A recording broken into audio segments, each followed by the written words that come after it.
বিলের যে দুর্নীতি শুরু হয়েছে, আমি দুর্নীতি বলতে বাধ্য হচ্ছি, এখনো আমি ভিতরে যাই নাই। কারণ হচ্ছে গিয়ে একই বাসায় একই মানুষের কিভাবে 1300 আর 4000 কেমনে বিল হয়, এইটা আমি মানুষ দেখেন, এই বিলের কাগজ ছাড়া আমি কথা বলতে চাই না। জোট সরকারের সময় অন্ধকারে 17 ঘন্টা ছিলেন, উনি বিদ্যুতের দামের কথা বলেন। মাননীয় সংসদ সদস্য, আপনার স্পিকারের মাধ্যমে আমি জানতে চাই তার কাছে, উনি ভুলে গেছেন।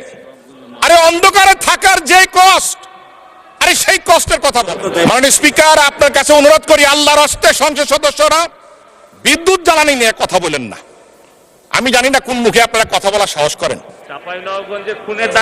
হয়তো লজ্জা শরমের অধিকার আপনাদের মধ্যে নাই। মাননীয় সদস্য জনাব সৈয়দ সাইদুল হক হবিগঞ্জ 4, সম্পূরক প্রশ্ন।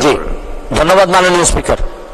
মাননীয় স্পিকার, এই প্রশ্নের ব্যাপারে, এই সম্পূরক প্রশ্নে আমি মাননীয় প্রধানমন্ত্রীর দৃষ্টি আকর্ষণ করছি। কেন আমার বিরুদ্ধে এইরকম নির্যাতন চলতেছে?